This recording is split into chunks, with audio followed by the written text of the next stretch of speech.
Yes good morning ಋಷೀಶ್. ನಾವೊಂದು ಹಂದೂರು ಗ್ರಾಮಕ್ಕೆ ಬಂದಿದ್ವಿ. ಇಲ್ಲಿ ನಮ್ಮ ಅಮ್ಮರಿಗೆ ಏನ್ ಮಾಡಿದ್ವಿ, ಒಂದು ಹೆಲ್ತ್ ಸಪ್ಲಿಮೆಂಟ್ ಅನ್ನ ಕೊಟ್ಟಿದ್ವಿ. ಅದ್ ಯಾವ ಸಮಸ್ಯೆ ಕೊಟ್ಟಿದ್ವಿ, ಅದ್ ಯಾವ ತರ ರಿಸಲ್ಟ್ ಬಂದಿದೆ ಅಂತ ಅವ್ರ ಬಾಯಿಂದಾನೆ ಕೇಳೋಣ. ನಮಸ್ಕಾರ ಅಮ್ಮ. ತಮ್ಮ ಹೆಸರು? ಪೂಜೆ. ನಿಮ್ಗೆ ಯಾವ ಸಮಸ್ಯೆ ಐತ್ರಿ, ಅದ್ ಯಾವ ತರ ರಿಸಲ್ಟ್ ಬಂದಿಲ್ಲ ಶೇರ್ ಮಾಡ್ತೀವಿ. ಈಗ ಡಾಕ್ಟರ್ ತೋರಿಸಿದ ಕಮ್ಮಾಗಿರ್ತಿಲ್ರಿ, ಈಗ ಕಮ್ಮಾಗಿರ್ತಿದ್ರಿ, ಎಲ್ಲ ಸರಿಯಾಗೈತ್ರಿ, ಎಲ್ಲ ಓಕೆ ಆಗೈತ್ರಿ, ಎಲ್ಲ ಆರಾಮಾಗಿ ಎಲ್ಲ ಆರಾಮಾಗೈತ್ರಿ. ಎಷ್ಟ್ ದಿನ ಆಯ್ತ್ರಿ ಮತ್ತೆ ಯಾವಾಗ ನಡ್ಕೊಂತ ಹೋಗುವಾಗ ಏನಾದ್ರು ಪ್ರಾಬ್ಲಮ್ ಆಗಿತ್ತ? ಹ್ಞೂನ್ರಿ, ಅಕ್ಕಿದೆ ನಡ್ಯಾಕ ಬರ್ತಿರ್ಕಿಲ್ರಿ, ಮುಂದೆ ನಮ್ಗೆ ಗೆಜ್ಜೆ ಹಾಕ ಬರ್ತಿರ್ಕಿಲ್ ಬಿಡ್ರಿ, ಮತ್ತೆ ಹೊಡಿತಿತ್ರಿ. ಕಾಲ ಹಿಂಗ ಕಾಲ್ ಕೆಳಗಿಡಾಕ ಬರ್ತಿರ್ಕಿಲ್ರಿ, ಮಲ್ಕೊಂಡ್ರಿ ಅಗದಿ ಹಿಂಗ ಕಾಲ್ ಯಾವಾಗ ಬರ್ತಿರ್ಕಿಲ್ ಬಿಡ್ರಿ, ಆ ನಮಗೆ ತ್ರಾಸ ಆಕಿತ್ರಿ.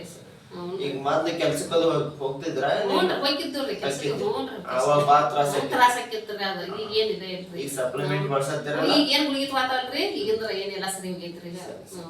ನೋಡ್ರಿ ಸ್ನೇಹಿತರೆ, ಈ ತರ ಅಷ್ಟೇ ಸಪ್ಲಿಮೆಂಟ್ ಬಳಸೋದ್ರಿಂದ ಮೊಣಕಾಲು ನೋವು ಕೂಡ ಕ್ಲಿಯರ್ ಆಗಿದೆ. ಎಲ್ಲ ಕ್ಲಿಯರ್ ಆಗೈತಿ ಬಿಡ್ರಿ. ಈಗ ಎಷ್ಟು ವರ್ಷ ಇರ್ತದೆ ನಿಮ್ಗೆ? ಇದ್ರಿ ಇದು ಒಟ್ಟು ಅಟ್ಟು ಇಟ್ಟು ಒಂದು ವರ್ಷ 2 ವರ್ಷ ಆದ್ರಿ. 2 ವರ್ಷದಿಂದ ಇದ್ದಂತ ಮೊಣಕಾಲು ನೋವು ಕ್ಲಿಯರ್ ಆಗಿದೆ. ಕ್ಲಿಯರ್ ಆಗೈತ್ರಿ.